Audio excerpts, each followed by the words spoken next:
আমেরিকাতে চলছে প্রেসিডেন্ট নির্বাচন। অপরদিকে নর্থ কোরিয়া কোনোভাবে চাচ্ছে না যে তারা শান্তিপূর্ণভাবে নির্বাচন করুক। এদিকে চীন আবার মাঝে থেকে দুই দেশকে উস্কে দিচ্ছে। চীনের উস্কানোর ফলে আমেরিকা আর নর্থ কোরিয়ার মধ্যে তুমুল লেভেলের মিসাইল যুদ্ধ শুরু হয়ে যায়। এই যুদ্ধের মাঝে আমেরিকা কিছু ভাড়াটে গুন্ডা পাঠায় নর্থ কোরিয়ার প্রেসিডেন্টকে কিডন্যাপ করার জন্য। এখন নর্থ কোরিয়ার প্রেসিডেন্টকে কিডন্যাপ করা তো এতটাও সহজ ব্যাপার না, কারণ তার চারিদিকে রয়েছে হাজারো পাহারাদার। অন্যদিকে আমেরিকা যে কোনো মূল্যে হোক প্রেসিডেন্টকে কিডন্যাপ করবে, কারণ নর্থ কোরিয়ার প্রেসিডেন্টকে কিডন্যাপ করতে পারলে যুদ্ধ থেমে যাবে এবং শান্তিপূর্ণভাবে নির্বাচন করতে পারবে।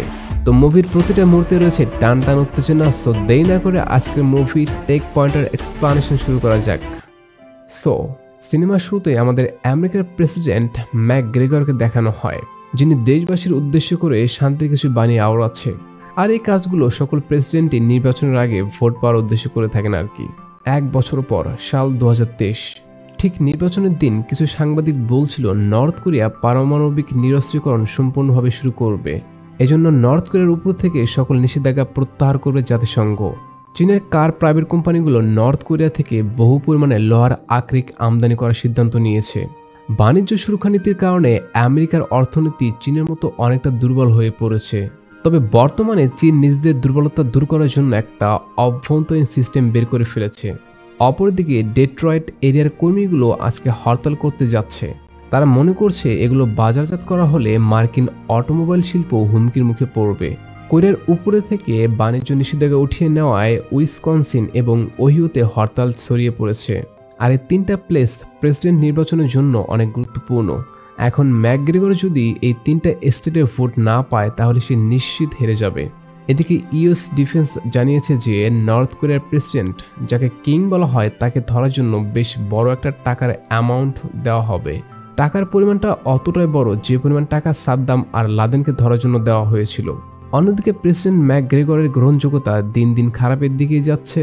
যদি নর্থ কোরিয়ার কাছে সামান্য পরিমাণ পরমাণু অস্ত্র থেকে থাকে তাহলে প্রেসিডেন্ট ম্যাকগ্রেগর নিশ্চিত হেরে যাবে। এ হচ্ছে কাহিনী। গাইস, আমার কথাগুলো শুনে আপনাদের হয়তোবা মুভির কাহিনী একটু এলোমেলো মনে হচ্ছে, তবে চাপ নেই, দেখতে থাকুন। সামনে গেলেই পুরো বিষয়টা খুব সহজে বুঝতে পারবেন। এখন আমেরিকার দুজন সিআই এজেন্ট, মহিলা এজেন্টের নাম ম্যাক আর ছেলে এজেন্টের নাম রবার্ট।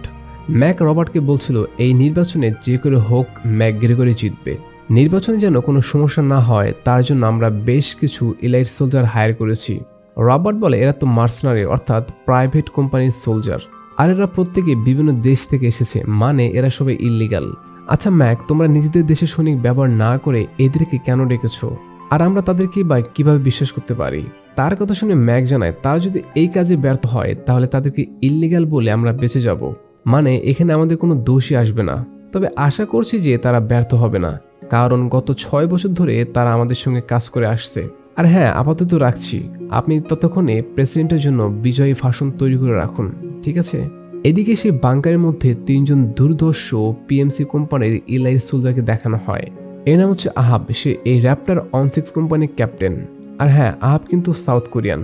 তার পাশে ছিল মার্কাস আর লোগান। তো বর্তমানে তারা যে স্থানে রয়েছে সেটা মাটি থেকে 30 মিটার নিচের একটি বাংকার। আর এই বাংকারের একটু সামনে রয়েছে ডিএমজি, অর্থাৎ কোরিয়ান ডিমিলিটারাইজড জোন। ডিএমজি হচ্ছে নর্থ এবং সাউথ কোরিয়ার বর্ডারের মধ্যকার একটা মিটিং প্লেস, মানে দুই দেশের বড় নেতারা বসে তাদের ডিল, মিটিং, সেটেলমেন্ট ইত্যাদি ধরনের বড় কাজ কমপ্লিট করে থাকেন আর কি। এখন আহাব সামনে থাকা ডিজিটাল স্ক্রিনে লক্ষ্য করে দেখে যে তাদের পাশের টানেলে একটা গাড়ি ঢুকছে। তো সে লোগানকে অপারেশনের বিষয়ে কিছু তথ্য দিতে বলে। লোগান যেহেতু কম্পিউটার এক্সপার্ট, তার জন্য এই বিষয়ে তথ্য বের করতে খুব বেশি সময় লাগে না। সে আহাবকে বলে 6টার সময় উত্তর কোরিয়ার সেনাপ্রধান ইয়াং তাক রক সিএফসি প্রধানের সাথে একটা মিটিং করবে। মিটিং শুরুর আগে আমাদের টিম সেনাপ্রধানকে কিডন্যাপ করে নিরাপদে পাঠিয়ে দিবে। এই হচ্ছে সিম্পল প্ল্যান। আহাব জানায় এই কাজটা শেষ হলে আমি আমার স্ত্রীর কাছে চলে যাব, কারণ সে প্রেগনেন্ট, কালকে তার বাচ্চা হবে। আহাব বাবা হবে দেখে তার টিম মেম্বাররা শুভকামনা জানায়। এই সময় সিআই এজেন্ট ম্যাক ভিডিও কলের মাধ্যমে আহাবকে জানায় কাজ কত দূর আর তোমাদের কি অবস্থা। আহাব বলে এই তো, আমরা খুবই ভালো আছি আর আমাদের টিম খুবই স্পিডে কাজ চালিয়ে যাচ্ছে। ম্যাক জানায় আচ্ছা, একটু আগে যে গাড়িগুলো আসলো সেখানে কি জেনারেল ছিল? আহাব বলে এখনো জানা যায়নি, তবে আমাদের টিম কাজ করে যাচ্ছে। ম্যাক জানায় তোমরা আমাকে ভেন্যুটা দেখাও তো, দেখি তোমরা কোন জায়গা থেকে জেনারেলের উপরে নজর রাখছো। আহাব তার সঙ্গে জেরাল্ডকে ভেন্যু দেখাতে বলে। এখন জেরাল্ড তার ক্যামেরার মাধ্যমে সামনে থাকা ডিএমজির ভিতরের দৃশ্য দেখায়, কিন্তু ক্যামেরা পিছন দিক থেকে ধরার জন্য বোঝা যাচ্ছিল না যে সেখানে কে বসে রয়েছে। ম্যাক বলে, টার্গেট নেগেটিভ, আমরা এখনো নিশ্চিত নই যে ভিতরে কে রয়েছে। তোমরা অন্য অ্যাঙ্গেল থেকে ভিতরে দেখার ট্রাই করো ওখানে কে বসে আছে। যথারীতি জেরাল্ড অন্য অ্যাঙ্গেল থেকে দেখার চেষ্টা করছিল যে ভিতরে কে রয়েছে। রুমের ভিতরে আহাব আর লোগান যখন কথা বলছিল তখনই পিছনে থেকে মার্কাস তার কাছে আসতে বলে।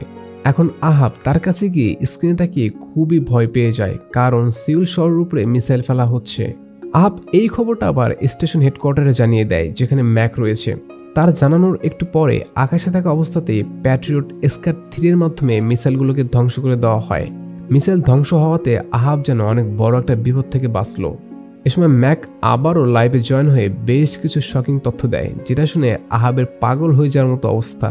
ম্যাক জানায় তারাই এই মিসাইল লঞ্চ করে আবার ধ্বংস করেছে। তাদের এই কাজের সাথে নর্থ কোরিয়ার জেনারেলও জড়িত রয়েছে। মানে ম্যাকদের একটাই উদ্দেশ্য, যে করে হোক নর্থ কোরিয়াতে কোনো নিউক্লিয়ার অস্ত্র রাখতে দিবে না। যখনই জেনারেল নর্থ কোরিয়ার নিউক্লিয়ার অস্ত্র বানানোর লোকেশন ম্যাকদের দিবে, ঠিক তার 1 মিনিটের মধ্যে সেই জায়গা ধ্বংস করে দেওয়া হবে। আর এই কাজটা করতে পারলে নর্থ কোরিয়ার সরকার অবস্থা চূর্ণ বিচূর্ণ হয়ে যাবে। আহাব বলে, আচ্ছা তোমরা এত কিছু কেন করছো বা এগুলো করে কি হবে? ম্যাক বলে, এখানে তো জয়ের রহস্য লুকিয়ে আছে। এখন কোনোভাবে যদি ভোট গণনা শেষ হওয়ার আগে নর্থ কোরিয়ার নিরস্ত্রকরণের খবর প্রকাশ পায়, তাহলে ম্যাক গ্রেগর খুব সহজেই এই নির্বাচনে জয়লাভ করবে। তার কথা শুনে আহাব বলে, ম্যাক গ্রেগর যদি আবারও ক্ষমতায় আসে তাহলে আমাদের কোনো উপকারী হবে না, তবে মাঝখান থেকে শুধু তোমার পদোন্নতি হবে। আমাদের অবস্থান এখন যেমন আছে তখনই তেমনই থাকবে। তুমি শুধু তোমার নিজের স্বার্থের জন্য কাজ করছো, তাই না? ম্যাক বলে, আচ্ছা তোমার কি চাই বলো। আহাব জানায়, আমাদের যে কাজ করতে পাঠানো হয়েছিল সেটা না করে অন্য কাজ করতে হচ্ছে, এজন্য আমাদের দ্বিগুণ টাকা দিতে হবে। ম্যাক বলে, এখানে টাকা বাড়ানোর কোনো অপশন নেই, তোমাদের কোম্পানি আমাদের সাথেই চুক্তি করেছে। তাদের কথা বলার এক মুহূর্তে জেরাল্ড আহাবকে জানায়, ক্যাপ্টেন দেখো আমরা জ্যাকপট পেয়ে গেছি।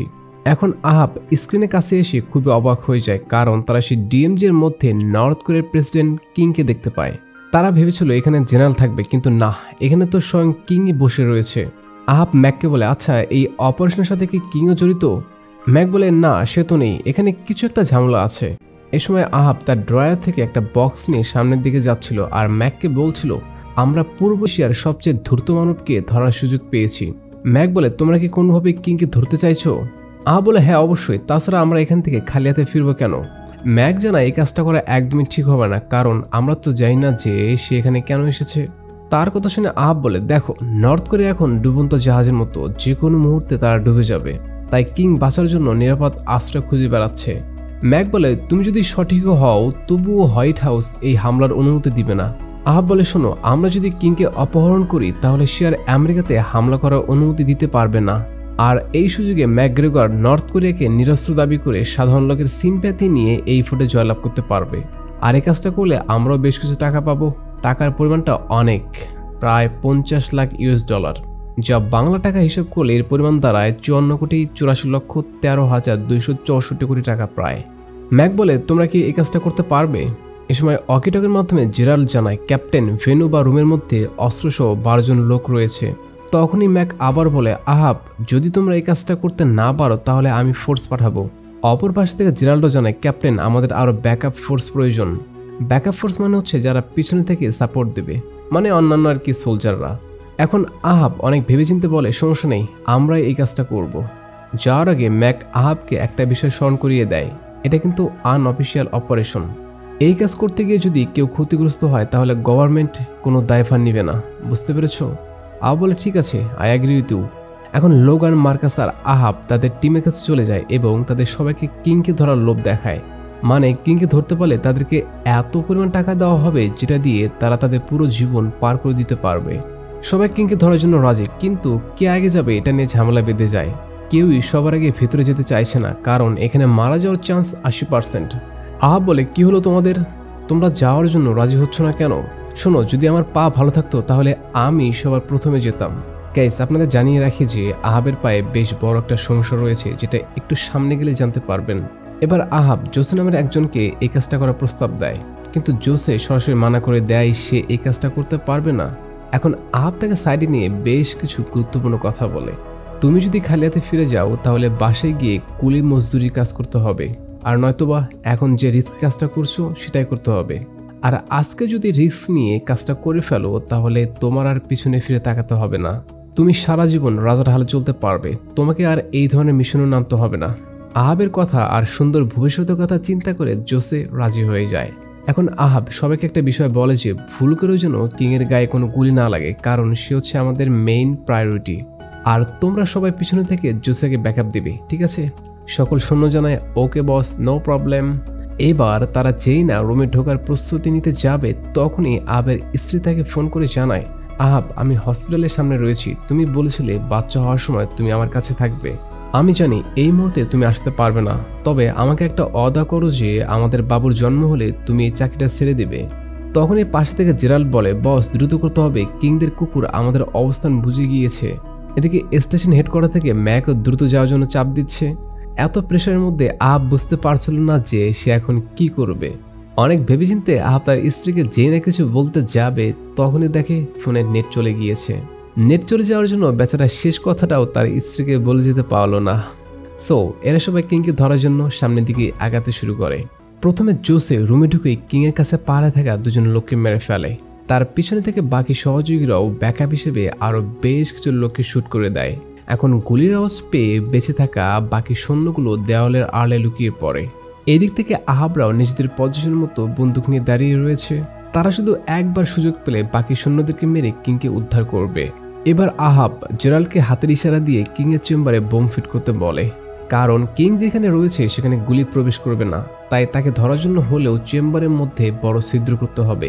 যথারীতি জেরাল্ডের বোম ফিট করা দেখে কিংয়ের সৈন্যগুলো অপর পাশের দরজা দিয়ে পালিয়ে যাওয়ার চেষ্টা করে, কিন্তু তখনই আবার উপরে থেকে কিছু সৈন্য এসে গার্ডদের মেরে কিংকে ইঞ্জেকশন দিয়ে অজ্ঞান করে ফেলে।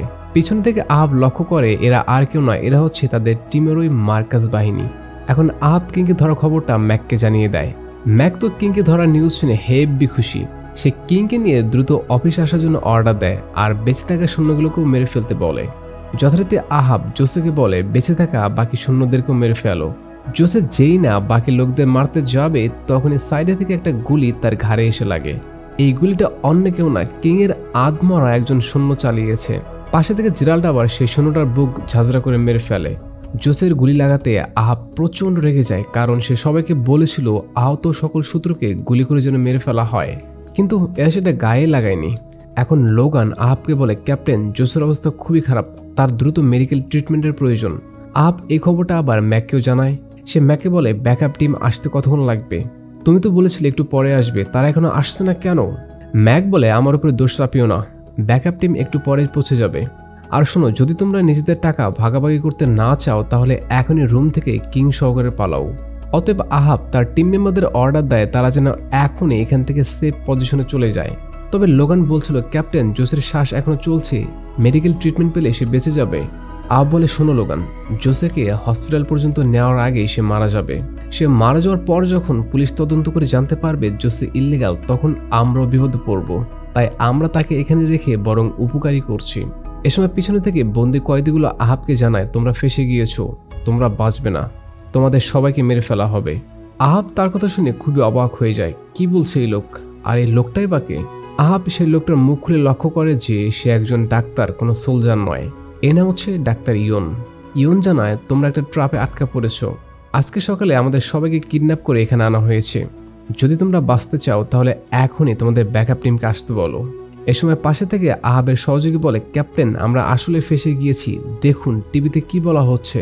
তো টিভিতে একজন রিপোর্টার বলছে, আজ সকালে সিআইয়ের ভাড়া করা মার্সানারি কোম্পানির ইলাইট সোলজাররা 10 ঘন্টা আগে কিংকে মেরে ফেলেছে, যার জন্য সকালে প্রতিশোধ স্বরূপ নর্থ কোরিয়ার সোলজাররা আমেরিকার উপর মিসাইল লঞ্চ করেছিল।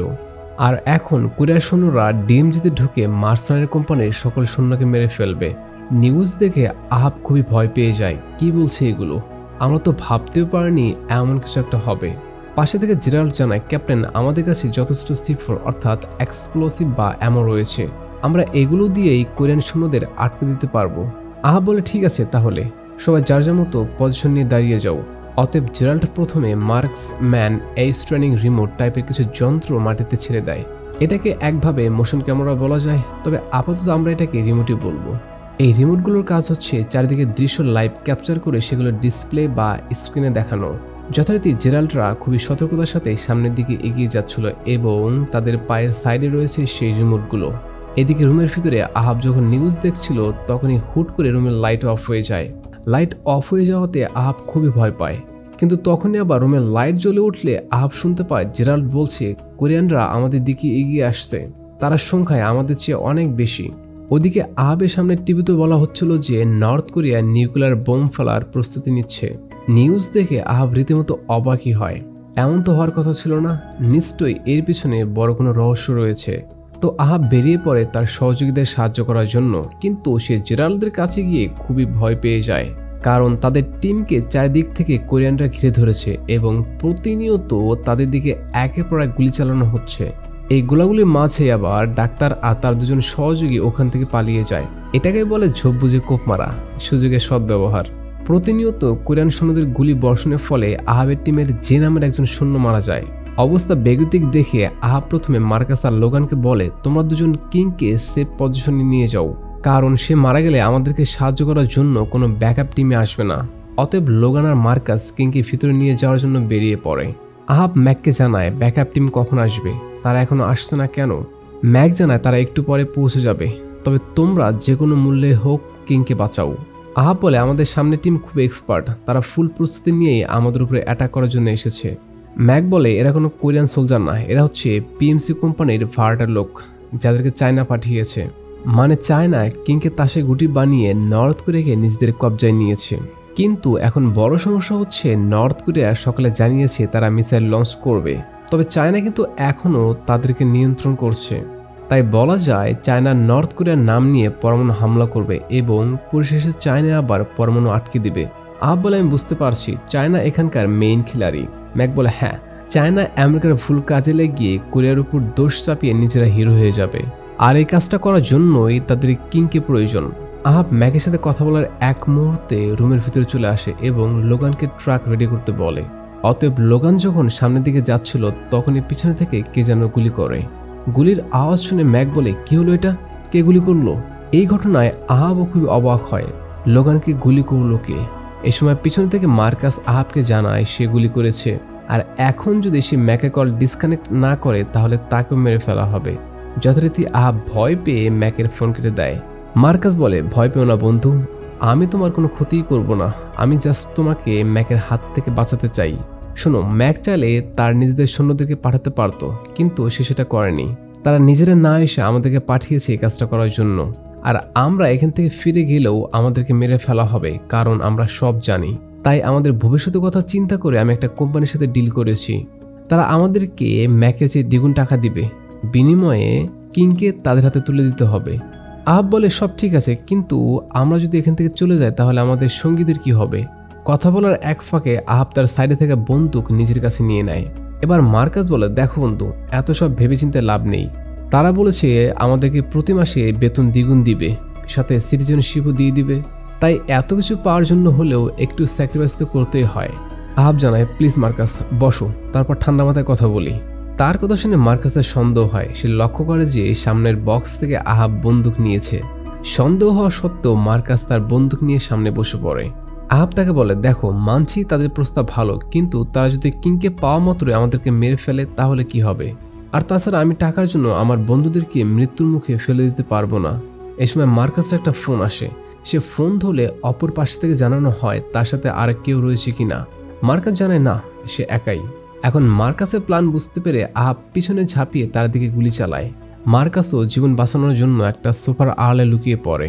দুজনের মধ্যে গোলাগুলির এক পর্যায়ে আহাবের পায়ে একটা গুলি লাগে, আর এই গুলি লাগার জন্য সে উঠে দাঁড়াতে পারছিল না। এই অবস্থায় তার যুদ্ধ করতে কষ্ট হচ্ছিল, যেহেতু আহাবের গুলি ছোট আর বুলেটও কম, তাই সে মার্কাসের সাথে পেরে ওঠে না। অতএব মার্কাস আহাবের দুর্বলতা কাজে লাগিয়ে তার কাছে এসে পায়ের মধ্যে গুলি চালায়। কিন্তু এখানে অবাক করার বিষয় হলো তার পা কোনো রক্তে মাংসে করা পা নয়, এটা হচ্ছে একটা রোবোটিক পা, যার জন্য গুলি করার ফলে তার পায়ের সকল তার ছিঁড়ে যায়। এক কথায় এই পা এখন অকেজো। মার্কাস আহাবকে বলে আমি জানতাম তুই একদিন এই পা নিয়ে বিপদে পড়বি, এখন মৃত্যুর জন্য তৈরি হ। মার্কাস যেই না তাকে গুলি করতে যাবে তখনই সাইডে থেকে লোগান তাকে শুট করে মেরে ফেলে। লোগানের জন্য আহাব অনেক বড় একটা বিপদ থেকে বাঁচল। আহাব লক্ষ্য করে লোগান বেশ আহত আর তার শরীর থেকে রক্ত বের হচ্ছে। সে লোগানকে তার রক্ত বন্ধ করতে বলে আর এটাও বলে যে তুমি কিন্তু ভুলেও ঘুমাবে না। লোগান বলে ঠিক আছে ক্যাপ্টেন। এবার আহাব তার পাশের ট্যাবে গিয়ে লক্ষ্য করে যে পুরো ট্যাবের পানি রক্ত দিয়ে লাল হয়ে গিয়েছে। আহাব বুঝতে পারে কিন্তু মারা গিয়েছে আর এখন নিশ্চয়ই তাদের উপরে বোম্বিং করা হবে। আহাব ম্যাকের সাথে কন্ট্যাক্ট করার চেষ্টা করে কিন্তু সিগন্যাল না থাকার জন্য সে ব্যর্থ হয়। সিগন্যাল না পাওয়ার আরেকটা কারণ এটা হতে পারে যে মারামারির দরুন অর্থাৎ মার্কাসের সাথে গোলাগুলির দরুন হয়তো তার কেটে গিয়ে সিগন্যাল আউট হয়ে গিয়েছে। সে যাই হোক, আহাব ম্যাকের সিগন্যাল না পেলেও জেরাল্ডের সাথে কন্ট্যাক্ট করতে সক্ষম হয়। জেরাল্ড বলে ক্যাপ্টেন অবস্থা খুবই ভয়াবহ, আমরা বেশিক্ষণ টিকতে পারবো না, আপনি দ্রুত ব্যাকআপ টিমের ব্যবস্থা করেন। তার কথা শুনে আহাব বলে ব্যাকআপ দিয়ে কি করবা, কিং মারা গিয়েছে, এখন V-21 থেকে আমাদের উপরে বোম্বিং করা হবে। আর V-21 কিন্তু ম্যাকদের মানে ম্যাকরাই আহাবদের উপরে বোম্বিং করবে নিজেদের স্বার্থে। জেরাল্ড বলে কিং হয়তো এখনো মরেনি, কারণ সে মরলে এতক্ষণে আমাদের উপরে বোম্বিং করা হতো। আচ্ছা আপনি একটু চেক করে দেখেন তো তার পরিস্থিতি কি। জেরাল্ডের কথা শুনে আহাবের কিংয়ের হাতে থাকা ব্লাড গ্লুকোজ মনিটরিং মেশিনের কথা মনে পড়ে যায়। এই যন্ত্রটা তারা কিংকে যখন ধরেছিল তখন তার হাতের মধ্যে লাগিয়ে দিয়েছিল। অতএব আহাব কিংয়ের হাতের blood glucose monitoring machine check করে দেখতে পায় যে সে এখনো জীবিত, কিন্তু তার ব্লাড প্রেশার অনেকটাই কমে গিয়েছে। এখন যে করে হোক কিংয়ের জীবন বাঁচাতে হবে। অপর পাশে থেকে জেরাল্ড বলে আমরা ডক্টর নই, তাহলে কি করে তাকে বাঁচাবো। এ সময় আহাবের মনে পড়ে ডাক্তার ইউনের কথা। সে জেরাল্ডকে বলে তোমরা যে কোনো মূল্য হোক ডাক্তারকে খুঁজে বের করো। কিন্তু জেরাল্ড জানায় ক্যাপ্টেন এখানকার পরিস্থিতি অনেক ভয়াবহ, আমরা কিছুতেই বাইরে বের হতে পারবো না, আপনি অন্যদেরকে বলেন। যথারীতি আহাব পেড্রোকে বলে তোমাদের আশেপাশে ডাক্তারকে খুঁজে দেখো, হয়তো পেয়ে যাবে। অতএব পেড্রো তার সহযোগীকে নিয়ে ডাক্তারকে খোঁজার জন্য বেরিয়ে পড়ে। রুমের ভিতর থেকে আহাব রিমোট বা মোশন ক্যামেরার মাধ্যমে ডাক্তার দেখে খুঁজে বেড়াচ্ছিল। খোঁজাখুঁজির এক পর্যায়ে আহাব ডাক্তার ইয়ন আর তার সহযোগীকে দেখতে পায় যারা দরজা ভাঙার চেষ্টা করছে। আহাব তখনই পেড্রোকে জানায় তোমাদের সামনের রুমে ডাক্তার রয়েছে, তাদেরকে এখনই গিয়ে গ্রেপ্তার করো। এখন পেড্রোরা রুমে গিয়ে তাদেরকে বন্দি বানিয়ে ফেলে, কিন্তু এখানে বাধে আবার নতুন বিপত্তি। আহাব রিমোটের মাধ্যমে দেখতে পায় যে দুজন শত্রু সৈন্য তাদের রুমের দিকে এগিয়ে আসছে। এদিকে রুমের ভিতরে আবার পেড্রো আর ইয়ানদের মাঝে ধস্তাধস্তি শুরু হয়ে যায়। পেড্রো তার পকেট থেকে গুলি বের করে ইয়নকে শুট করার জন্য। তখনই আহাব তাদের সবাইকে বলে প্লিজ তোমরা কোনো শব্দ করো না, তাহলে সবাই বিপদে পড়ে যাবে, কারণ তোমাদের পাশে দুজন শত্রু সৈন্য বন্দুক নিয়ে এগিয়ে আসছে। কিন্তু কপাল খারাপ হলে যা হয় আর কি, ভুলবশত পেড্রোর গুলি থেকে একটা ফায়ার হয়ে যায়। গুলির শব্দ শুনে কোরিয়ান সৈন্যরা রেডি হয়ে যায় তাদেরকে মারার জন্য। এ সময় ডাক্তার ইয়ন ক্যামেরা হাতে নিয়ে আহাবকে বলে আমাদেরকে গুলি দাও, আমরাও তাদের সাথে যুদ্ধ করব, কারণ এখানে দুজন মিলে যুদ্ধ করে লাভ নেই, সবাই একত্রে যুদ্ধ করতে হবে। তবে পেড্রো কিছুতেই ইয়নের প্রস্তাবে রাজি না। সে আহাবকে নিষেধ করে তারা তাদেরকে গান দিতে পারবে না। সেই মুহূর্তে আবার কিংয়ের ব্লাড প্রেশার লোতে চলে আসে। ডাক্তার ইয়ন আহাবকে আশ্বাস দেয় সে কিংকে বাঁচাতে সাহায্য করবে। এখন এক প্রকার বাধ্য হয়ে আহাব পেড্রোকে তাদের গান দেওয়ার জন্য বলে। যথারীতি এরা সবাই গান নিয়ে মোকাবেলা করার জন্য প্রস্তুত। দুপক্ষের মাঝে তুমুল লেভেলে গোলাগুলি শুরু হয়ে যায়। এই গোলাগুলির মাঝে ইয়ন ক্যামেরার মাধ্যমে আহাবকে জানায় কিংয়ের ইন্টারনাল ব্লিডিং এর জন্য কার্ডিয়াক ট্যাম্পোনেন্ট হয়েছে, তাই সিপিআর বন্ধ করে জমাট বাঁধা রক্ত পরিষ্কার করতে হবে। তুমি এখনই ব্যাগ থেকে পেরিকার্ডিয়াল ট্যাপ বা সিরিঞ্জ বের করো। আহাব অনেক খোঁজাখুঁজি করে সিরিঞ্জ বের করে ফেলে। ইয়ন জানায় দ্রুত করতে হবে, তা নাহলে কিন্তু 3 মিনিটের মধ্যে কিংয়ের ব্রেন ডেড হয়ে যাবে। এই ইন্টেন্স মোমেন্টে পেড্রো জানায় বস আমাদেরকে এখান থেকে বের হতে হবে, তা না হলে সবাই মারা পড়ব। আহাব জানায় পেড্রো তুমি পিছনে থেকে কাভার দিয়ে সবাইকে বাইরের দরজা দিয়ে বের করে দাও। যথারীতি সবার সাথে সাথে ইয়নও ক্যামেরা নিয়ে দৌড়াতে শুরু করে। আহাব ইঞ্জেকশন নিয়ে রেডি। ইয়ন জানায় বুকের বাম পার্শ্বের চতুর্থ হাড়ে ইঞ্জেকশন পুশ করে রক্ত বের করো। আহাব এই কাজটা করতে খুবই ভয় পাচ্ছিল, কারণ সে এর আগে কখনো কারো শরীরে ইঞ্জেকশন পুশ করেনি। ইয়ন তাকে অনুপ্রেরণা দেয়, yes you can do it, just try. অতএব আহাব অনুপ্রেরণা পেয়ে কিংয়ের শরীর থেকে ইঞ্জেকশনের মাধ্যমে রক্ত বের করে নেয়। এবার ইয়ন তাকে কিংয়ের শরীরে স্যালাইন লাগাতে বলে। তো আহাব কোনো প্রকার দেরি না করে কিংয়ের শরীরের স্যালাইন লাগিয়ে দেয়। স্যালাইন লাগানোর ফলে কিংয়ের পালস রেট ফিরে আসে, কিন্তু হাতের ব্লাড গ্লুকোজ মনিটরিং মেশিন এখনও ইয়েলো কালার রয়ে গিয়েছে। আহাব বলে ডাক্তার এই মেশিনটাকে কিভাবে আমি সবুজ কালার করব। এদিকে ডাক্তার জীবন বাঁচানোর তাগিদে সামনে দিকে দৌড়াতে দৌড়াতে বলে সবুজ কালার ফিরে আনতে হলে তাকে ও পজিটিভ রক্ত দিতে হবে। যথারীতি আহাব তার বক্স সার্চ করে ও পজিটিভ পেয়ে যায়, কিন্তু সমস্যা হলো রক্তটা জমাট বাঁধার জন্য নষ্ট হয়ে গিয়েছে। এখন তাকে নতুন রক্ত জোগাড় করতে হবে। এ সময় জেরাল্ড জানায়, ক্যাপ্টেন, অলরেডি আমাদের অনেক লোক মারা গিয়েছে, এখনও ব্যাকআপ টিম আসছে না কেন? যদি ব্যাকআপ টিম না আসে তাহলে আমরাও মারা পড়ব। আহাব চিন্তায় পড়ে যায়, সে কি করবে এখন? ব্যাকআপ টিমকে নিয়ে আসবে নাকি কিংকে বাঁচানোর জন্য রক্ত জোগাড় করবে? সেই মুহূর্তে আবার আহাব সামনে থাকা কাগজে লক্ষ্য করে যে ডোনারের গলা থেকে সরাসরি আহত ব্যক্তির হাতের মধ্যে রক্ত দেওয়া যায়, কিন্তু সে ও পজিটিভ রক্ত কোথায় পাবে? এই সময় সে তার কাছে থাকা একটা কাগজে লক্ষ্য করে যে লোগানের রক্ত ও পজিটিভ। তবে সমস্যা হলো, লোগানের তো অলরেডি গুলি লাগার জন্য অনেক রক্ত বের হয়েছে। এখন যদি তার শরীর থেকে রক্ত নেওয়া হয় তাহলে সে মারা যাবে। একদিকে তাদের টিমমেটরা মারা যাচ্ছে, আরেকদিকে কিংকে বাঁচাতে হলে লোগানকে মারতে হবে। আহাব টেনশনে পড়ে যায়। সে মানসিক চাপ নিতে না পেরে মাটিতে শুয়ে পড়ে। সে বুঝতে পারছিল না যে এখন কি করা উচিত। তো আহাব অনেক ভেবেচিন্তে সিদ্ধান্ত নেয় কিংকে বাঁচানো বেশি জরুরি। অতএব সে লোগানকে কাছে ডেকে নিয়ে তার শরীরে অবশ করার ইঞ্জেকশন দেয় যাতে সে নড়াচড়া করতে না পারে। এরপর সে স্যালাইনের তারের একটা অংশ কিংয়ের হাতের উপরে আর অপর অংশটা লোগানের গলার মধ্যে লাগিয়ে দেয়। এই কাজটা করার সময় লোগান বারবার বলছিল, প্লিজ ক্যাপ্টেন, এমনটা করিয়েন না, এমনিতে গুলি লেগে আমার অনেক রক্ত বের হয়েছে, আর এখন যদি রক্ত দেই তাহলে আমি মারা যাব। প্লিজ ক্যাপ্টেন, আমি আমার স্ত্রী সন্তানের কাছে যাব। আহাব লোগানকে সান্ত্বনা দিয়ে বলে, আর একটু ধৈর্য ধরো, কিচ্ছু হবে না তোমার, একটু পরে সব ঠিক হয়ে যাবে। লোগান মোবাইল বের করে তার স্ত্রী আর সন্তানের ছবি দেখছিল, আর আস্তে আস্তে তার চোখগুলো ঝাপসা হয়ে আসছিল। হয়তো আর একটু পর সে চিরতরে ঘুমিয়ে যাবে। পাশে থেকে আহাব লক্ষ্য করে যে কিংয়ের ব্লাড গ্লুকোজ মনিটরিং মেশিন আস্তে আস্তে সবুজ হয়ে আসছে, মানে এখন কিং মোটামুটি বিপদমুক্ত। এবার আহাব ম্যাগের সাথে যোগাযোগ করার চেষ্টা করে, কিন্তু নো সিগন্যালের জন্য আবারও ব্যর্থ হয়। এ সময় আহাব তার সামনে থাকা টিভিতে রিপোর্টারের কথা শুনে খুবই ভয় পেয়ে যায়, কারণ রিপোর্টার বলছে কিংকে কিডন্যাপ এবং মার্ডার করা ব্যক্তি আহাব। এমনকি টিভিতে আহাবের ছবিও প্রকাশ করা হয়। ছবি দেখে আহাব খুবই টেনশনে পড়ে যায়, সে এবার বাঁচবে কি করে? বাংকারের ভিতরে থাকলেও সে মারা পড়বে, আর বাইরে গেলেও তাকে আটকে ফেলা হবে, মানে বিপদ যেন চারিদিক থেকে ঘিরে ধরেছে। এই মুহূর্তে আহাব উপরে লক্ষ্য করে দেখে যে বিল্ডিং এর অংশগুলো নিচে থেকে ধসে পড়ছে। এই দৃশ্য দেখিয়ে সিনটা কাট হয়ে যায় এবং আহাবের একটা ভিশন দেখানো হয়, যেখানে আহাব তার সঙ্গীদের সাথে আকাশ থেকে প্যারাশুট দিয়ে নিচে নামছিল। নিচে নামার সময় তার এক বন্ধুর প্যারাশুটে প্রবলেম হওয়ার জন্য সে নিজের প্যারাশুট ছেড়ে দিয়ে আহাবের কাছে চলে আসে। তো আহাব তাকে সাথে করে নিচে নামছিল, কিন্তু সমস্যা হলো যে প্যারাশুট একজনের ভার সহ্য করতে পারে, দুইজনের না। অতএব ওভারলোড হওয়ার জন্য তারা দুজনেই খুবই বাজেভাবে মাটিতে আছড়ে পড়ে। সিন বর্তমানে চলে আসে, যেখানে আমরা লক্ষ্য করি আহাব প্রচণ্ড আহত। তার পায়ে গুলি লাগার জন্য সে ঠিকভাবে কাজও করতে পারছে না। কিন্তু এর চেয়ে শকিং ব্যাপার হলো বিল্ডিং এর চারিপাশে ধসে গিয়েছে, মানে তাদের উপরে বোম্বিং করা হয়েছে। আর এই বোম্বিংটা অন্য কেউ না, ম্যাগি করিয়েছে। কিং এখনো সুস্থ, তবে অতিরিক্ত রক্ত দেওয়ার জন্য লোগান মারা গিয়েছে। এখন আহাব তার সঙ্গীদের সাথে যোগাযোগ করার চেষ্টা করে, কিন্তু নো সিগন্যালের জন্য ব্যর্থ হয়। সে বুঝতে পারে তাকে যে করে হোক তার সঙ্গীদের সাথে যোগাযোগ করতে হবে। অতএব সে একটা স্টিলের লাঠির সাহায্যে বাইরে যাওয়ার চেষ্টা করে, কিন্তু পায়ের জন্য নিচে পড়ে যায়। আপনাদের মনে আছে কি, আহাবের এক পা তো আগে থেকে ড্যামেজ, আর এক পায়ে কিন্তু মার্কাস গুলি করেছিল। সেই গুলিটা কিন্তু এখনো বের হয়নি, গুলিটা রয়েই গেছে। তাকে এখন গুলিটা বের করতে হবে।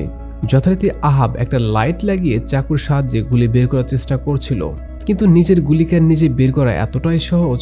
প্রচন্ড ব্যথা লাগার জন্য আহাব গুলিটা বের করতে পারছিল না। সে মুহূর্তে আবার ডাক্তার ক্যামেরার মাধ্যমে কন্ট্যাক্ট করে, মানে এখন সিগন্যাল পাওয়া যাচ্ছে। আহাব ডাক্তারকে দেখেই বলে, তুমি এখনো জীবিত আছো? বাকি সবার কি অবস্থা?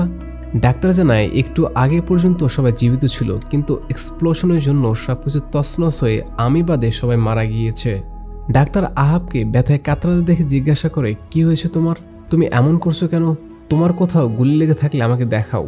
তো আহাব নিজের ক্ষতস্থানটা ডাক্তারকে দেখায়। ডাক্তার তাকে স্ক্যালপেল এবং রিট্রাক্টর বা সিজার দিয়ে বুলেট বের করতে বলে। যথারীতি আহাব অনেক কষ্টে বুলেট বের করার চেষ্টা করছিল, কিন্তু হয় না যে নিজের শরীরে কি আর নিজে ব্যথা দিতে মনে চায়। ব্যথার জন্য আহাব কাজটা করতে পারছিল না। তবে ডাক্তার তাকে সান্ত্বনা দেয়, তুমি এই কাজটা করতে পারবে। অ্যান্ড ইয়েস, ফাইনালি সে তার বুলেট বের করতে সক্ষম হয়।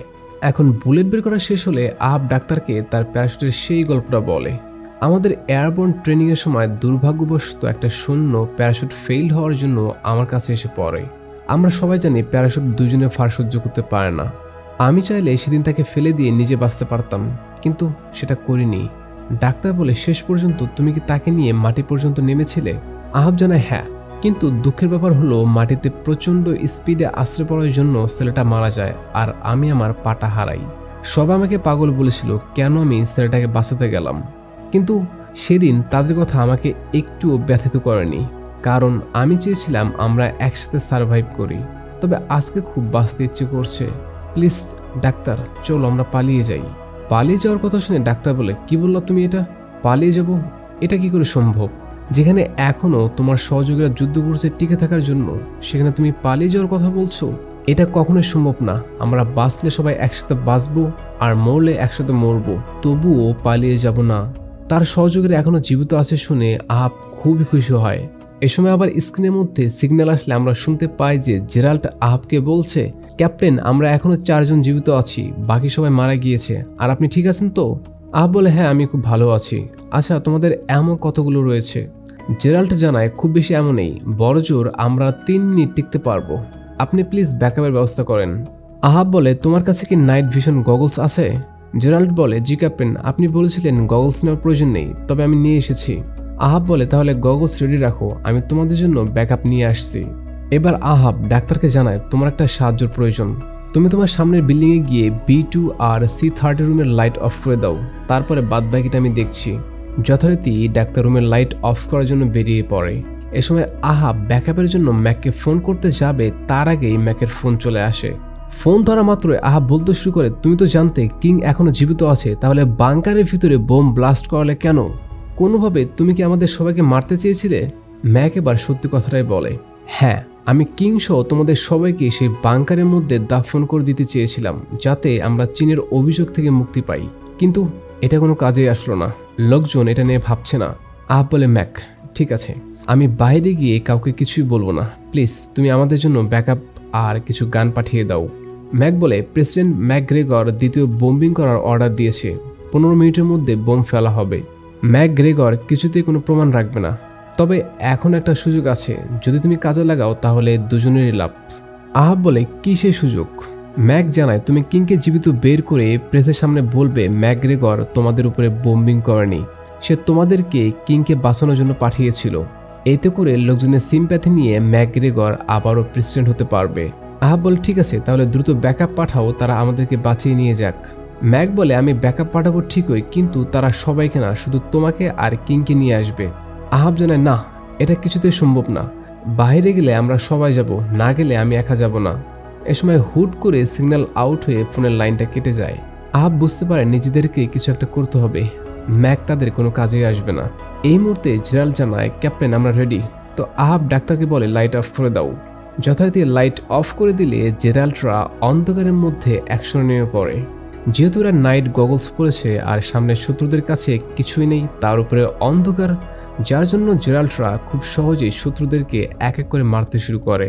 অন্যদিকে ডাক্তারের রুমে আবার 2 জন কোরিয়ান শত্রু আসতে দেখে আহাব তাকে একটা জায়গায় লুকাতে বলে।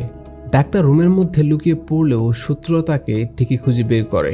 তবে শত্রুরা তাকে না মেরে আশ্বাস দিয়ে বলে, তুমি যদি বলো আহাব কোথায় আছে তাহলে তোমাকে ছেড়ে দেওয়া হবে। এবার ডাক্তার তার সামনে থাকা শত্রুটার মাইন্ড ম্যানিপুলেট করে তাকে শুট করে রুম থেকে পালিয়ে যায়, কিন্তু একটু সামনে গিয়ে লক্ষ্য করে যে বিল্ডিং ভেঙে বড় একটা গর্ত হয়েছে, যেখান দিয়ে যাওয়া প্রায় অসম্ভব। এদিকে জেরাল্ডরাও শত্রুদের মারতে মারতে অন্য একটা জায়গাতে চলে এসেছে। এখন তারা ঠিক বুঝতে পারছিল না যে তারা কিভাবে এই জায়গা থেকে বের হবে। জেরাল্ড আহাবকে বলে, ক্যাপ্টেন, এখন কোন দিক দিয়ে নিরাপদ স্থানে যাব, প্লিজ বলে দিন। আহাব জানায়, তুমি সামনে গিয়ে একটা সিঁড়ি দেখতে পাবে, ওখান দিয়েই নিচে চলে যাও। অন্যদিকে ডাক্তার সেই ভাঙা অংশের উপর দিয়েই অনেক কষ্টে সামনের দিকে এগিয়ে যাচ্ছিল। তার নিচে ছিল কোরিয়ান সৈন্য, তারা বলা বলি করছিল যদি একবার ডাক্তারকে পাই তাহলে এখানেই মারবো। তাদের কথা শুনে ডাক্তারের গলা শুকিয়ে যায়। সে অনেক কষ্টে সেই জায়গা পার হয়ে সামনের দিকে আগাতে শুরু করে এবং আহাবকে বলে, এখন কোন দিকে যাব? আহাব জানায়, তুমি সামনে গিয়ে একটা সিঁড়ি দেখতে পাবে, ওখানে আমার লোক তোমার জন্য ওয়েট করছে, তুমি ওখানে গিয়ে তাদের সাথে নিরাপদ স্থানে পালিয়ে যাও। এদিকে জেরাল্ডরা অনেক কষ্টে শত্রুদেরকে মেরে সিঁড়ির কাছে চলে আসে এবং আহাবকে বলে, ডাক্তার কোথায়, সে এখনো আসছে না কেন? তো আহাব স্ক্রিনে লক্ষ্য করে দেখে যে ডাক্তারের সামনের দরজায় বিল্ডিং ভেঙে পুরো জায়গাটা আটকে গিয়েছে, যার জন্য সে ভিতরে প্রবেশ করতে পারছে না। তবে এর চেয়ে বড় সমস্যা হলো তার দিকে 2 জন সৈন্য এগিয়ে আসছে। এখন ডাক্তার কিছু বুঝে ওঠার আগেই সৈন্যগুলো তাকে শুট করে দেয়। এই ঘটনায় আহাব খুব হতাশ হয়ে পড়ে। সে বুঝে উঠতে পারছিল না যে তারা আজকে এই জায়গা থেকে কিভাবে বের হবে। অন্যদিকে জেরাল্ডদের উপরে ট্যাঙ্ক থেকে গোলা নিক্ষেপ করা হয়, আর এই গোলা নিক্ষেপের ফলে জেরাল্ডরা সবাই মারা যায়। চোখের সামনে নিজের সঙ্গীদের মৃত্যু যেন কোনোভাবে আহাব মেনে নিতে পারছিল না। অন্যদিকে সকল শত্রুরা পুরো জায়গাটা দখল করে আহাবের দিকে এগিয়ে আসছে। বিপদের ঘন মুহূর্তে ম্যাক আশা আলো দিয়ে আহাবকে জানায়, আর একটু ওয়েট করো, খুব শীঘ্রই ব্যাকআপ চলে আসবে। তাদের কথা বলার এক মুহূর্তে আরও একটা বোম এসে আহাবকে উড়িয়ে দেয়, আর সিনটা এখানে কাট হয়ে যায়। স্ক্রিনে আলো ফিরে আসলে আমরা লক্ষ্য করি যে ডাক্তার এখনো জীবিত রয়েছে এবং সে আহাবের দিকে এগিয়ে আসছে। এ সময় আহাবেরও জ্ঞান ফিরলে সেও ডাক্তারকে দেখতে পেয়ে তার কাছে আসতে বলে। ডাক্তার ছিল নিচের তলায় আর উপরের তলায় ছিল আহাব, যার জন্য আহাব ডাক্তারের হাত ধরে উপরে টেনে তোলার চেষ্টা করছিল। কিন্তু দুর্ভাগ্যবশত তখনই আবার একটা ট্যাঙ্ক নিচে থেকে তাদের দিকে চলে আসে। তবে ট্যাঙ্ক থেকে তাদের দিকে গুলি ছোড়ার আগেই আহাব ডাক্তারকে উপরে উঠিয়ে নেয়। এবার ডাক্তার আহাবের সাথে কথা বলার আগে কিং এর কাছে চলে যায় তার পরিস্থিতি অবলোকন করার জন্য। সে লক্ষ্য করে কিং এর অবস্থা খুবই খারাপ, তার দ্রুত রক্তের প্রয়োজন। অতএব ডাক্তার কোনো উপায় না দেখে নিজের শরীর থেকে কিংকে রক্ত দেয় এবং আহাবকে বলে দেয় যে যদি রক্ত দিতে গিয়ে আমার কিছু হয়ে যায় তাহলে তুমি কিংকে এই ইনজেকশনটা দিয়ে দিও। এখন ডাক্তারের কথা শেষ হওয়ার আগেই কোরিয়ান সৈন্যরা তাদের কাছে চলে আসে। এদিক থেকে আহাব গুলি করে দুজন সৈন্যকে মেরেও ফেলে। তবে অপর পাশে থেকে কোরিয়ান সৈন্যরাও তাদের দিকে লাগাতার গুলি করে যাচ্ছে। এবার আহাব বেশ কিছুক্ষণ গুলি করার পর লক্ষ্য করে যে তার বুলেট শেষ। সে বুঝে গিয়েছে এখন আর বাঁচার উপায় নেই। তো সামনে থেকে শত্রুরা তাদেরকে মারার জন্য এগিয়ে আসছে। আহাব ধরে নিয়েছে আজকে আমরা মারা যাব। এখন ডাক্তার আহাবকে শেষ বিদায় বলে দেয়। ঠিক এই সময়ই পিছনে থেকে ম্যাকের পাঠানো সোলজারগুলো এক এক করে কোরিয়ান সৈন্যদেরকে মারতে শুরু করে। মনে আছে কি আপনাদের, ম্যাক কিন্তু বলেছিল সে ব্যাকআপ বা ফোর্স পাঠাচ্ছে, আর এরা হচ্ছে সে ফোর্স। তারা ঠিকই এসেছে কিন্তু একটু লেট করে। যাই হোক, ফাইনালি এই সোলজারগুলো আহাব, ডাক্তার আর কিংকে রেস্কিউ করে প্লেনে নিয়ে যায়। অপরদিকে প্রেসিডেন্ট ম্যাকগ্রেগর একটা ভাষণ দিচ্ছে যেখানে সে বলছে শত্রু রাষ্ট্র আমাদের উপরে মিথ্যা দোষারোপ করার চেষ্টা করছিল, কিন্তু আমার দেশের সৈনিকরা সেটা হতে দেয়নি। তারা জীবন বাজি নিয়ে কিংকে উদ্ধার করেছে। আমি জানি এই কাজটা করার জন্য হয়তো ইলেকশনের উপরে অনেক প্রেশার আসবে, আমি নাও জিততে পারি। তবে এখানে জেতা হারা আমার কাছে কোনো বড় ব্যাপার না।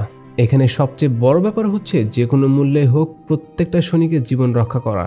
আর প্রত্যেকটা সৈনিকের জীবন রক্ষা করতে গিয়ে আমাকে যা করা লাগে আমি তাই করব। এখন তার এই মিষ্টভাষী ভাষণের জন্য দেশের জনগণ তার প্রতি সিম্প্যাথি দেখিয়ে আবারও প্রেসিডেন্ট বানায়। সাইডে লক্ষ্য করলে আপনারা এই বিষয়টা বুঝতে পারবেন। গাইস, একটা কথা বলি, নেতাদের একটাই কাজ, তারা হাজারো মিথ্যার আড়ালে আমাদের প্রতি সিম্প্যাথি দেখিয়ে দিনের পর দিন আমাদের ইমোশন নিয়ে গেম খেলে। এরকম কাহিনী প্রত্যেকটা দেশের নেতারাই করে থাকে। তাদের নিয়ে বেশি কিছু বলার নেই, শুধু এতটুকু বলতে চাই আপনারা সবাই নিজেদের স্থান থেকে সচেতন হন। অন্যদিকে প্লেনে যাওয়ার পর কিংকে আর আহাবকে ট্রিটমেন্ট দেওয়া হচ্ছিল। এ সময় ম্যাক আহাবকে জানায় একটু পর তোমাদের প্লেন সপ্তম নৌবন্দরে পৌঁছে যাবে। সেখানে যাওয়ার পর তোমাকে আর কিংকে লাইভে দেখানো হবে, আর তোমার সামনে একটা স্ক্রিপ্ট আছে, সেটা অনুযায়ী তোমাকে সবার সামনে কথা বলতে হবে। আহাব বলে যদি আমরা চলে যাই তাহলে নর্থ কোরিয়ান ডাক্তারের কি হবে। গাইস, বলতে ভুলে গেছিলাম ডাক্তার ইয়ন কিন্তু নর্থ কোরিয়ান। ম্যাক জানায় শোনো, অনেক সময় আমাদের অনেক কিছুই স্যাক্রিফাইস করতে হয়, তো এখন তোমার এই ডাক্তারকেও স্যাক্রিফাইস করতে হবে। আহাব জানায় অসম্ভব, আমি এটা করতে পারবো না। ম্যাক বলে আহাব তোমাকে এই কাজ করতে হবে, তাছাড়া অন্য কোনো উপায় নেই, কারণ সে আমাদের গোপন তথ্যগুলো জানে।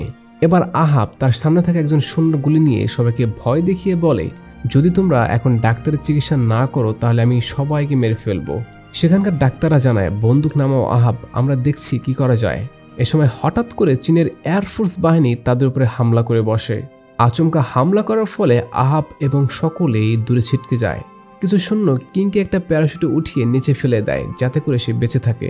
সেই মুহূর্তে আবারও আরেকটি মিসাইল এসে তাদের প্লেনে অ্যাটাক করলে আহাব খুবই বাজেভাবে হ্যাচের কাছে আটকে যায়। সে কোনোভাবে প্লেনের ভিতরে আসতে পারছিল না। তবে সৌভাগ্যবশত এ সময় তার কাছে দিয়ে একটা প্যারাশুট ব্যাগ যাওয়ার সময় সেটা ধরে নিচে পড়ে যায়। আকাশের নিচে আসার পর সে ব্যাগটাকে শক্ত করে নিজের সাথে বেঁধে নেয় যাতে সেটা উড়ে না যায়। এ সময় ম্যাক আহাবকে জানায় তোমার 30 মিটার দূরে কিং রয়েছে, তাকে যে করে হোক বাঁচাতে হবে, আর আমি জানি তুমি কাজটা করতে পারবে। মানে ম্যাকরা নিজেদের স্বার্থ ছাড়বে না, তারা যে কোনো মূল্যে হোক তাদেরটা আগে নিবে। এতে মানুষ বাঁচলে বাঁচুক, মরলে মরুক, they don't care about us. এখন আহাব অনেক কষ্টে জীবনের ঝুঁকি নিয়ে কিং এর কাছে এসে প্যারাশুট খুলে দেয়। সো কিং এখন বিপদমুক্ত, তাকে ম্যাকরা উদ্ধার করে নেবে। কিংকে উপরে পাঠিয়ে দেওয়ার পর আহাব লক্ষ্য করে যে তার 20 মিটার নিচে রয়েছে ডাক্তার। এখন আহাব তো যে কোনো মূল্যে হোক ডাক্তারকে বাঁচাবে, কারণ সে তার জন্য অনেক কিছুই করেছে। এবার আহাব অনেক কষ্টে ডাক্তারকে ধরে ফেলে, তবে ডাক্তার কিংকে রক্ত দেওয়ার জন্য অজ্ঞান হয়ে গিয়েছে। যাই হোক, আহাব ডাক্তারকে সাথে নেওয়ার জন্য দুজনে নিচের দিকে প্রচণ্ড স্পিডে এগিয়ে যাচ্ছে। আমরা লক্ষ্য করি যে আহাবের প্যারাশুট ওভারলোড হওয়ার জন্য বারবার রেড সিগন্যাল দিচ্ছে। এ সময় আহাবের আবার সেই ট্রেনিংয়ের দিনের কথা মনে পড়ে যায়। সেদিন যেমন আহাব তার বন্ধুকে ছেড়ে দেয়নি, আজকেও সে তার ডাক্তার বন্ধুকেও ছাড়বে না। এখন আহাব তার ডাক্তার বন্ধুকে নিয়ে প্রচণ্ড স্পিডে মাটিতে আছড়ে পড়ে। তবে সৌভাগ্যবশত আহাবের কিছুই হয়নি, কিন্তু ডাক্তার এখনো অজ্ঞান। তো আহাব অনেক কষ্টে খুঁড়িয়ে খুঁড়িয়ে ডাক্তারের কাছে গিয়ে লক্ষ্য করে যে সে এখনো অজ্ঞান, তার হুঁশ নেই। আহাব বারবার বলছিল, ডাক্তার ওঠো, ডাক্তার ওঠো, কিন্তু হাজারবার ডাকা সত্ত্বেও ডাক্তারের জ্ঞান ফিরছিল না। আহাব বুঝে যায় কিংকে রক্ত এবং প্যারাশুট থেকে আছড়ে পড়ার জন্য সে মারা গিয়েছে। এই ঘটনায় আহাব খুবই কষ্ট পায়, কারণ সেদিনও সে তার বন্ধুকে বাঁচাতে পারেনি, আর আজকেও ডাক্তারকে পারল না। আহাব যেন কিছুতেই নিজেকে মাপ করতে পারছিল না, তার কাছে নিজেকে খুব অসহায় মনে হচ্ছিল। তবে আহাবের অসহায়ত্ব দূর করে এ সময় একটা মিরাকেল ঘটে, ডাক্তার ইয়নের জ্ঞান ফিরে আসে। তার জ্ঞান ফেরা দেখে আহাব খুবই খুশি হয়। সে এতটা খুশি হয় যেটা বলে বোঝানো যাবে না। এখন আহাবের খুশিকে আরো দ্বিগুণ করে দিয়ে তার বউ তাকে বাচ্চার ভিডিও পাঠিয়ে নিচে লিখে দেয় যে দ্রুত বাসায় এসে বাচ্চার সাথে দেখা করো। আহাবের খুশি যেন কিছুতেই মানছে না, তার আজকে খুব আকাশে উড়তে ইচ্ছে করছে। সো এরপর আহাব আর ডাক্তার একে অপরের সঙ্গী হয়ে দূর দিগন্তের দিকে এগিয়ে যায়, আর তাদেরকে রাস্তায় এগিয়ে দিয়ে ডিরেক্টর সাহেব সিনেমাটা এখানে শেষ করেছেন। এখন কথা হচ্ছে যে আপনি সিনেমা থেকে কি কি শিখলেন? আপনারা কি শিখেছেন আমি জানি না, তবে আমি শিখলাম যে নেতা বা নেত্রী নিজেদের স্বার্থের জন্য অনেক কিছু করতে পারে, আর এই স্বার্থ হাসিল করতে গিয়ে যদি জীবনও চলে যায়, they don't care about us. তাদের শুধু নিজেদের স্বার্থ পেলেই হলো। আর গাইস, একটা বিষয় বলে দিই যে মুভির কাহিনীটা বেশ জটিল আর কঠিন ধরনের। আমি মুভিটা বেশ কয়েকবার দেখেছি, তবুও আমার নিজেরই বুঝতে কষ্ট হচ্ছিল। সে যাই হোক, আমি যতটুকু বুঝেছি এবং রিসার্চ করে পেয়েছি ততটুকুই আপনাদের সামনে তুলে ধরার চেষ্টা করেছি। One thing I know, movie explain করতে গিয়ে আমার ভুল হলেও হতে পারে। যদি আমার কোথাও ভুল হয়ে থাকে তাহলে সেটা অবশ্যই কমেন্ট বক্সে জানিয়ে দিবেন, যাতে করে নেক্সট টাইম আমি সেই ভুলগুলো শুধরাতে পারি, ঠিক আছে? সো এই ছিল ফুল মুভির এক্সপ্লানেশন। আজকের মধ্যে এখানে বিদায় নিচ্ছি, দেখা হচ্ছে নেক্সট ভিডিওতে। আল্লাহ হাফেজ।